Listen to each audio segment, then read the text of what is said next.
Good morning sa inyong lahat guys. Pupunta kami ngayon ni Da sa... Saan tayo pupunta? Doon, malayo. So wala si Vince, nasa Batangas ngayon yun. Officially ito yung first ride namin ng taon. Samahan nyo kami sa rides namin. Let's go! Welcome to my channel. Again, first ride ng taon. Kasama ko ngayon si Darrell. We call him Da for short. May maliit kaming group.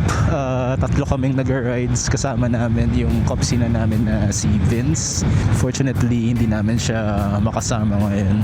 Pangalan ng grupo namin Sweet Potato. Kasi in Tagalog, kamote. Sweet Potato Riders. It's been a while since nag-rides kami dito magkakasama sa Tanay. Yung pinakahuling rides namin, pumunta kami ng Infanta.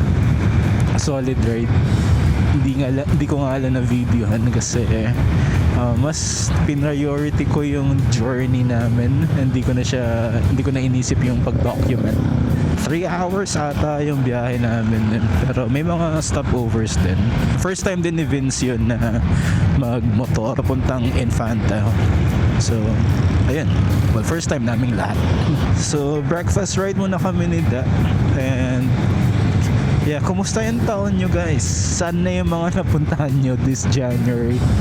So, nag-enjoy ba kayo nung 2024?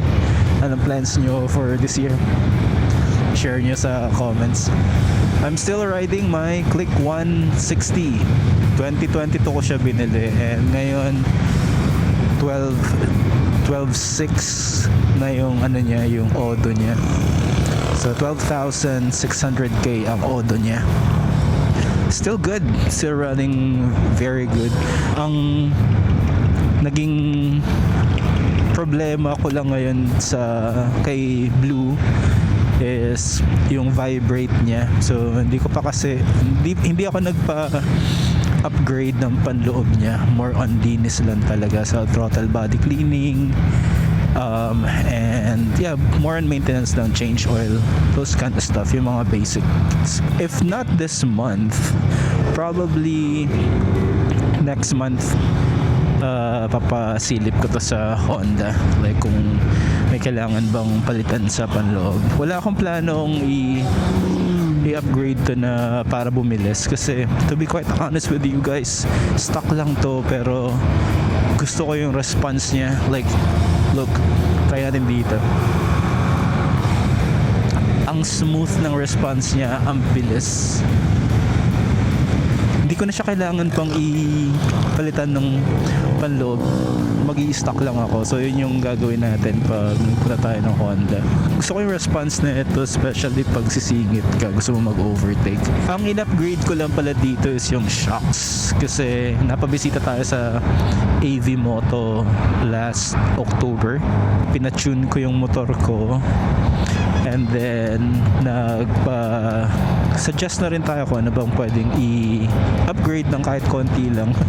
So binigyan tayo ng race power na suggestion in shocks. Early this month bumalik ako ng AV Moto to change my tires. Kasi 2 years na rin naman to si Blue. So napansin ko na medyo kalbo na yung gulong ko. At saka pansin ko na yung dulas niya. Especially pag medyo mabilis tayo. Yung mga linya to dumudulas na ako. So hindi ako confident na bumirit. So napalitan naman natin yung gulong natin. Kumuha tayo ng Eurogrip. So both front and back. So again, thank you AV Moto for taking care of Blue. Babalik tayo sa AV Moto to pick up more stuff soon. So, ayan. Sarap.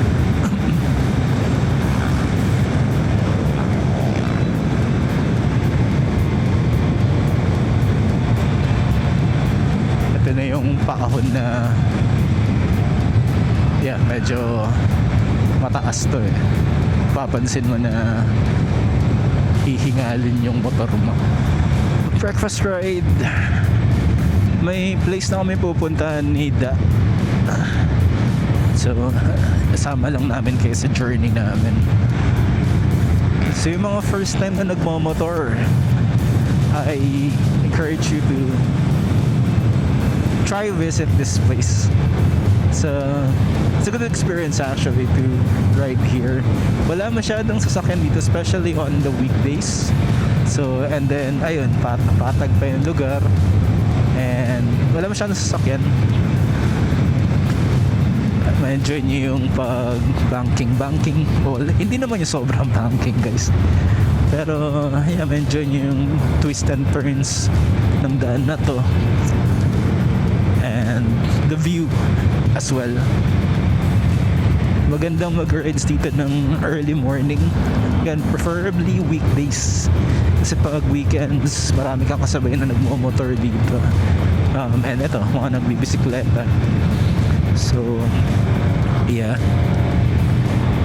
Naka ilang beses na rin ako mag-rides dito kasama yung mga ka-opisina ko. Alam ko yung mga nagpipicture dito sa side na to eh. Meron ba?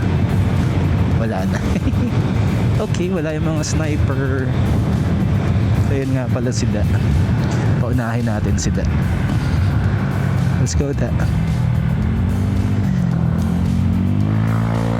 Ayun si Da. Let's go.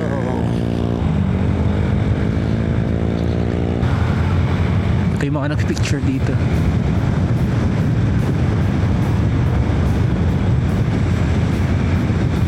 Yun, sana napitikan tayo. Pumausing tayo ng bahagya. So yun lang. Again, nice place, really good view.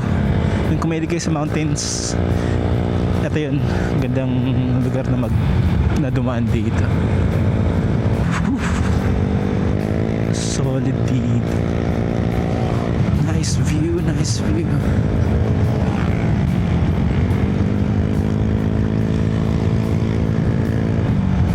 Sarap bumiyahe dito pag wala talaga masyadong sasakyan.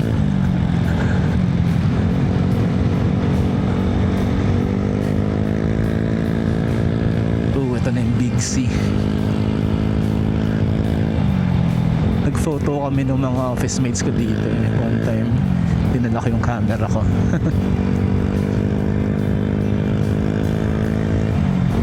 Sana napitikan tayo.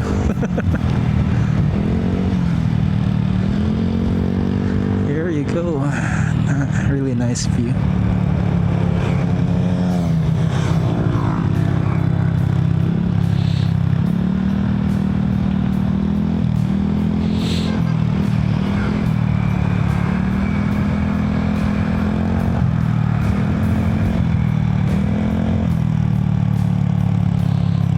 Kulit ang mga puppies dun.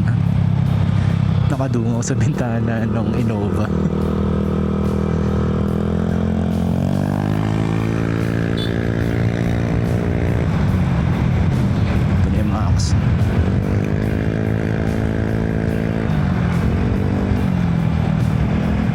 Ang sad thing lang dito sa Tanay is kapag may mabagal sa unahan, medyo may ipit kayo, especially pag may kasabay kang truck or may truck sa unahan. Kasi may mga truck na hirap din umahon. At the same time, hindi sila pwedeng magmadali kasi twisties nga dito.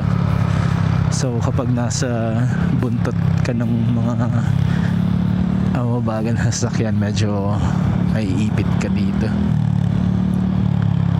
Pero good thing na rin yun para iwas din sa aksidente. Hindi ka masyado nagmamadali.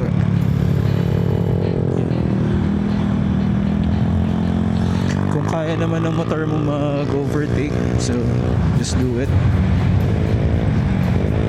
Let's try it. Let's go. So yun, sa gusto ko kay Click 160 is yung ability niya na mag-overtake. As in talagang sobrang responsive niya. Same din sa Aerox na to. Napansin ko na rin tong laro ni Da sa Aerox. Ingat tayo dito. Nasa labas na tayo ng guhit. Tayo sa loob. Okay.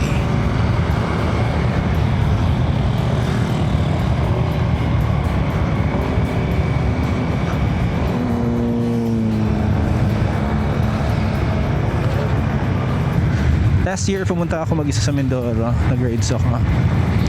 And this year, I've invited them to come with me, to do a ride with me.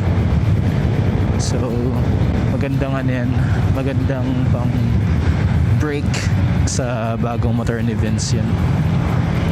Plus, may na-aksidente. Nako. See. Nakita niyo guys? Oops. Yun. Nasaksihan niyo guys. Medyo delix yun.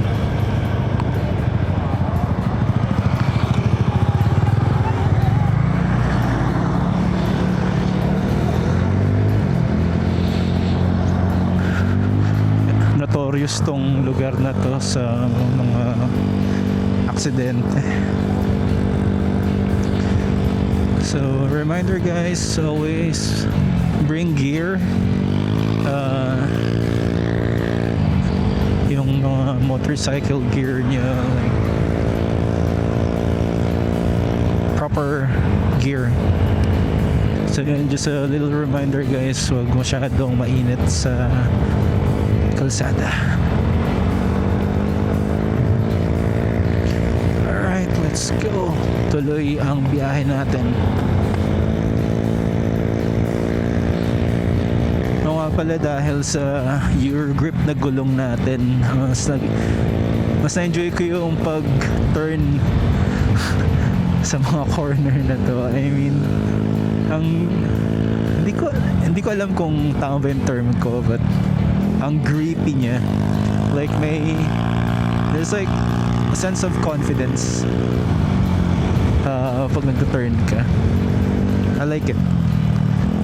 Check out yung Eurogrip na gulong. So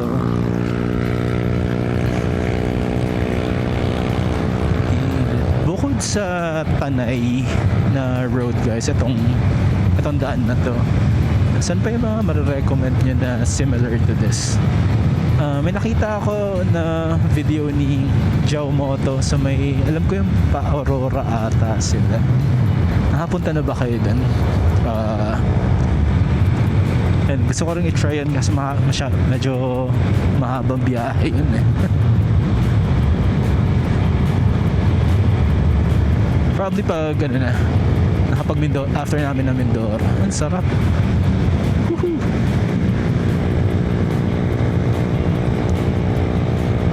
Ang sarap, wala masyadong sakyan. So it's good.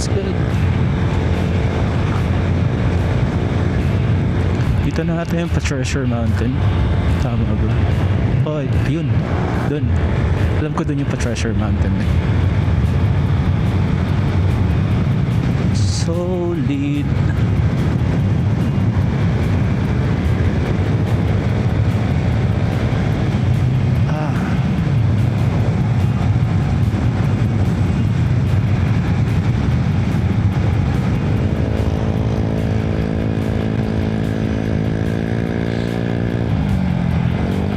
Padayon Coffee. Yan, na-try na rin namin breakfast coffee din. And then dito sa may pakanan na to, dito yung papuntang Palpitate. Ayun o, may kita niya, Palpitate Coffee. Fancy place to get coffee. Ganda ng view, ganda ng aesthetic ng lugar. And meron din silang branch sa may Antipolo. So if you wanna check it out, Google it. Palpitate Coffee, Antipolo and Tanay. Solid, sarap. Ang sarap ng hangin guys. Lamig.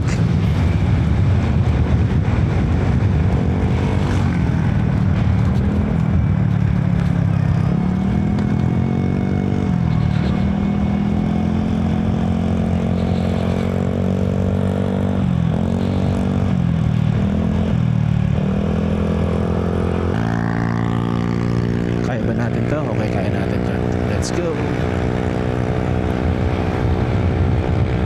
Let's go.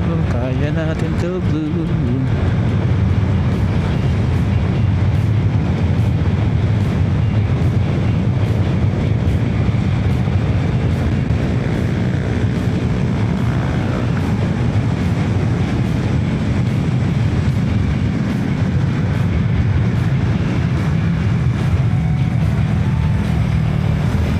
Hello po sa inyo. Sarap. Almost near.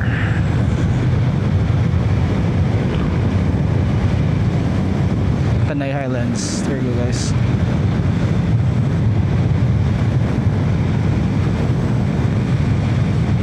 Maganda view doon sa Tanay Highlands. Medyo pricey nga lang.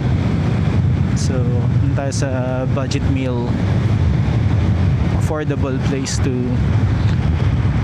eat, have breakfast, and have a good convo with friends.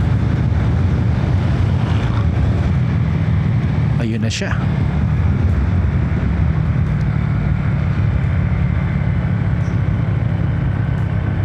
Sige, let's go.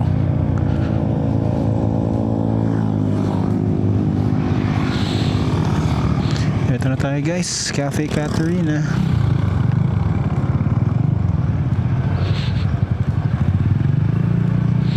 Hello, yes.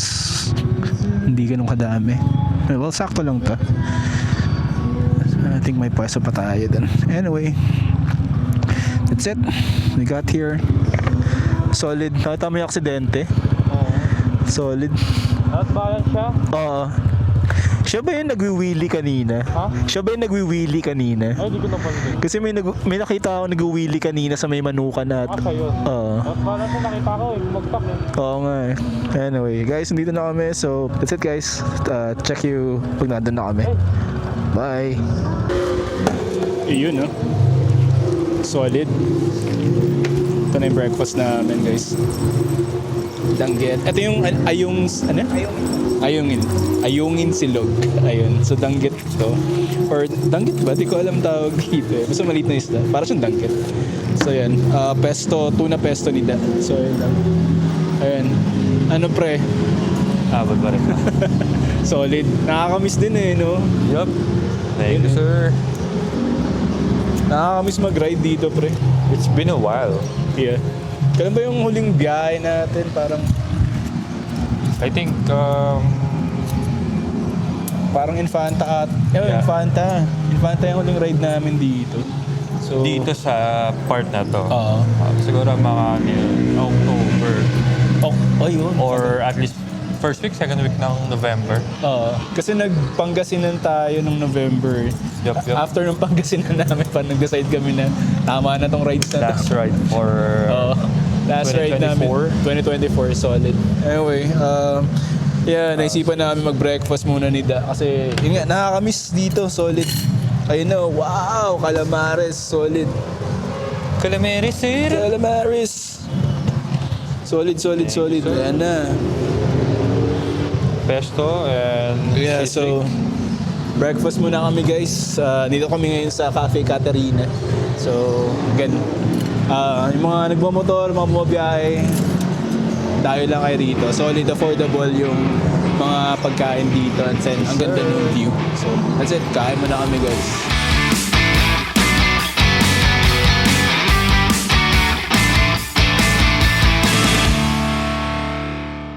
Solid yung pagkain namin.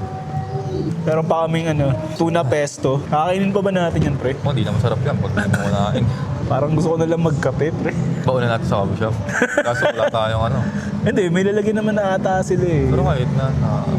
May pan-disposable na fork. Pero bago ang lahat, order muna ako ng kape. Okay, kwento tayo. Paano kami nagkakilala nito? Ano yung version mo, pre? Sa akin ko tatawagin na verse. Kung lalagyan ko muna ng title yung version ng pagkakakilala natin. Siguro init.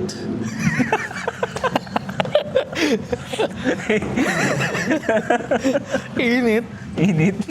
Kasi nung time na nagkakilala tayo, mainit eh. Mainit talaga nun. Pero umulan din nun, pre.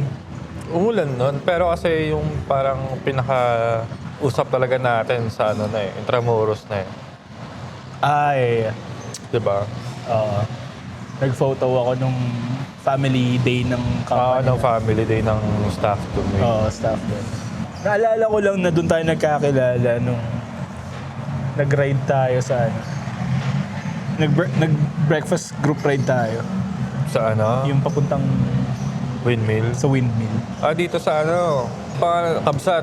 Kabsat, oh. Ano yung unang pinuntahan natin? Hindi ko maalala yun eh. Yung pinuntahan natin ni Vince recently lang. Sa ano? Sa Casa Peregrine. Ayun, Casa Peregrine. Anyway. May last year. Hindi ko alam kung sino nag-open up nung ride na yun. Yun pala yung first stop natin. Pero prior to that, nag-group ride na kami nun eh. May yung office mate namin na si Jesse at saka si Glenn. Sila yung kasama ko nun. Tapos nung bandang May last year, nagaya ulit na mag-group ride. So, etong time na to, mas madami kami. Kasama namin si Treasure, kasama namin si Mark. Tapos Mark. Boss Mark, si Glenn at saka yung fiancé niya kasama. Sila J. Chris ang kasama nun. Sila Kamol. Yeah. Sila Camille. Well, sila Camille nakakotse nun. Pero solid din nun kasi G din sila eh. Nagbabanking din sila dito kahit nakakotse. Nakakotse sila pero nagbabanking. So initially, Casa Peregrine muna para sa view.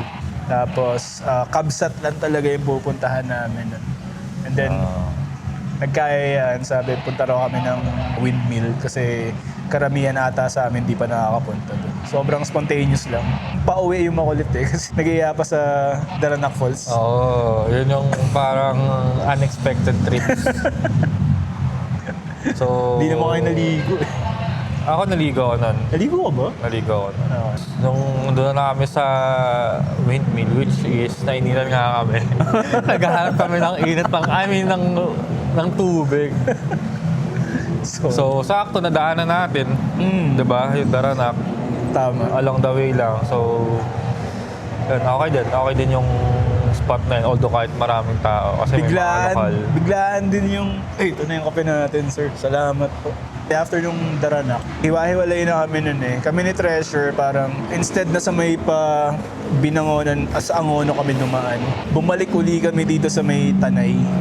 Kasi iniisip ko nun mas makakaiwas kami sa traffic. Kaso na, pagbaba namin. Pumikot kayo ng Sobra. ng boso-boso ulit. Oo. Ang layo, pero na-enjoy namin ni Treasure yung biyahe na yun. So pagdating niyo doon, mas traffic pala kaysa sa Teresa. Oo, pero nag-ano kami, sabi ko sa kanya, magkape muna kami sa Cafe Florentine sa may Antipolo ata. Antipolo. Antipolo na yun. Antipolo. So sabi ko, pababa muna tayo ng traffic. Ng tama. Baba mo ng tama. Ayun, nagkape kami sa Cafe Florentine. Tapos sakto naman, after namin magkape, medyo kumonti na yung traffic. Kaya nakauwi kami ng solid. Ayun. Mga sumunod na nun, ang dami na naming rides. Sobrang dami na as in. I mean, hindi naman sobra talaga. Ay, hindi pa natin pero, si Vince, di pa natin nakakasama pala. yung nagkabsa tayo, yung ride mismo na yun, wala pa si Vincent. After nun, no, nauna mo na yung Summer Bud, di ba? Yung natin, company outing. Bago yung- Alam ko hindi eh. So nauna mo na yung Kabsat. Nauna yung kabsat. Okay. So yun. Tapos yun, nakilala na namin si Vince. Si Vince kasi nag-host nung event namin na yun. Kaya yun. And then, paano ba natin ihaya si Vince? Hindi ko maalala. Actually, di ko rin alam kung paano siya nakasama nun eh. Pagkwento Ay, nila lang. hindi. Parang siguro sa office lang. Parang, uy, ride sa ganito, ganyan. Oo. Tapos, ayun. Kasi namin alam, mabagal pala yung motor ka. Joke. Hindi naman alam na... Ay, Ay, yun na yun. yun na yun. Joke lang. Yun na yun. Hindi. Solid kasama si Vince. Kaya nga nabanggit ko kanina. Kaming tatlo, si Vince, saka ako. May small group kami. Sweet Potato Riders. So, yung mga kamote riders. Naging regular yung mga rides namin after nun eh. It's like, may mga rides din ako with Treasure, but iba pa rin pag kasama mo yung mga tropa mo talaga eh. Mas malayo yung napupuntahan nyo. Tapos, kwentuhan, asaran. Yun yung kwento. Kaya nung last na ride namin Pangasinan, parang ayoko na. Pero most of the time, lalo na lang tayong tatlo na lang. Yun, buso-buso. Parang year-end ride na lang. Parang nagkape na lang kami sa Shell. Kami na lang. Mga nature trips namin, kami na lang din. Pero okay lang. Talaga. Kasi yun lang available ko lang naman. Truth. Teka lang guys Gusto mo mag-guys Pangalan mo kuya? JR po. JR. And pagpunta kayo dito sa Cafe Caterina, hanapin nyo si Kuya JR. Schedule siya ng 9 to 5, sir. 9 to 5 ang schedule niya. Ayan. Babayad muna tayo guys. Alright guys, that's Cafe Caterina. So, lipat naman kami ni Da sa Palpitate. So, yun yung madalas na ginagawa namin dito. Kape, rides. So, sana wag kayo magsawa. I-maps pa ba natin si Cafe Caterina? Si Palpitate. So, sige. So, Palpitate is 18 minutes lang. Malapit lang naman yun. So, let's go guys. Thank you, sir. Okay. Let's go. That's it guys. Solid breakfast. May nakadalawang rice ako. My goodness. Kaya guys, pag nandito kayo sa Tanay, ano yung madalas yung ginagawa? May iba ba kayong activities bukod sa kape or breakfast? Like, saan yung mga iba niyong pinupuntahan after niyo mag-breakfast? Later, pagdating natin sa Palpitate Coffee, babasahin ko yung mga comments niyo sa previous kong post sa isa kong channel. Kasi ita-transfer ko, ito na yung gagawin kong main channel for my motovlog. Kasi may isa pa akong channel, yung isang YouTube ko talaga na yun yung ginagamit ko before, but I made this channel mainly for motovlogging. So mamaya basahin natin yung mga comments doon, and then pag may mga questions try nating sagutin. Thank you nga pala sa mga nanonood pa. Na-appreciate ko kayong lahat. If you can, thumbs up lang po. And if you want to subscribe, feel free to do so. So again, we are just going to Palpitate Coffee, and let's go.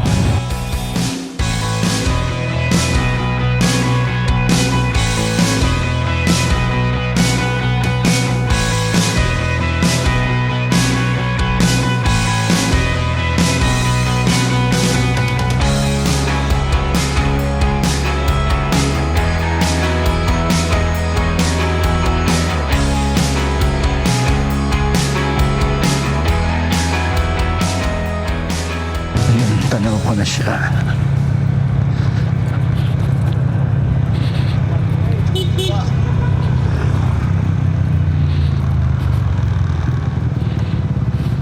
Ito, pwede na ito dito.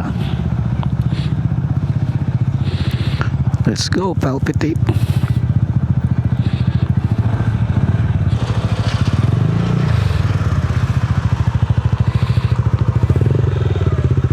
Solid. Short ride. Naka-play na ba? Naka-play na? Ito, play na yan. Naka-play na yan? Yan, so welcome back again guys to our channel. dito na tatapusin yung motovlog natin. For 2025, ikaw pre, anong plano mo sa rides natin this year? Tignan rin yung advantage ng summer, especially sa Mindoro nga. Yeah. Feeling ko big event siya for motor rides natin. Kasi yun din yung isa sa mga matagal na nating plano. Last year pa lang. Totoo. This time, sa South naman tayo. Yes. Okay, Kung let's nakapunta go. tayo ng Tarlac and Pangasinan, this time, try natin ng Mindoro. Yeah. Dati masabi, baka mapunta rin tayo ng Bicol. Southern part din. Mali mo, Leyte pa, or Samar. Solid. Naisip mo ba yan na dumaan yung motor mo sa San Juanico Beach? Diba? Sarap nun. Sobrang exciting. So, let's try to be more optimistic Yes. sa mga motor rides natin. Originally, yung rides namin nung Pangasinan, dapat kasi Mindoro yun. Yep. Kaso, ang kulit nung panahon nun, hindi namin alam kung bubuhos ba yung bagyo Patatama ba yung bagyo sa or kung... Luzon? Grabe. So, nag-worry kami na baka hindi kami makabalik from Mindoro because mataas yung alon. Yep. Hindi kami makasakay sa barko pabalik. So, kaya nagpangasinan na lang kami or nag-Tarlac kami. Yep, 2025 we'll push sa Mindoro, and we're also looking forward na mag-grow kami as a group.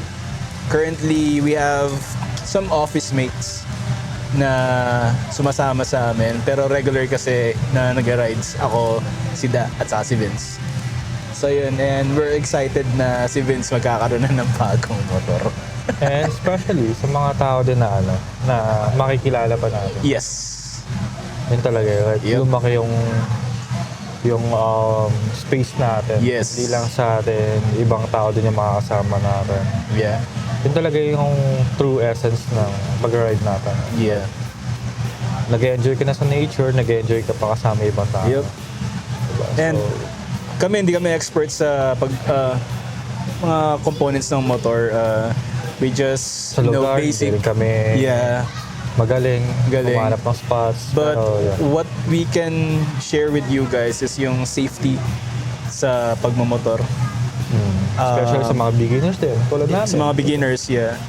So, hopefully this year, moving forward, makapag-share kami ng mga tips and suggestions on how to ride safe, where to go, mga bagong places na pwede nyo i-check out. So, we'll be posting it here. Stay tuned for more content soon. And yeah, thank you guys for joining our ride and hope to see you Not sa only susunod na here in content. Marilaki. Yeah, Marilaki ulit. Not only here sa Marilaki, but hopefully sa other places. And if you have suggestions or recommendations na we could visit next time, malay nyo, baka magkita-kita tayo doon, di ba? So, Baka hindi lang sa Marilaki, malay mo, Laguna na. Or sa Laguna, di ba? Batangas. Yeah. So, looking forward to bond with you guys next time. And yeah, share tayo ng wisdom, knowledge, and experiences. Good vibes. Ayan lang. Thanks guys for watching, and Kimori out. Darhel. And next time kasama na namin si Vince. Alright. Daryl Bye Cutie. guys! Bye-bye.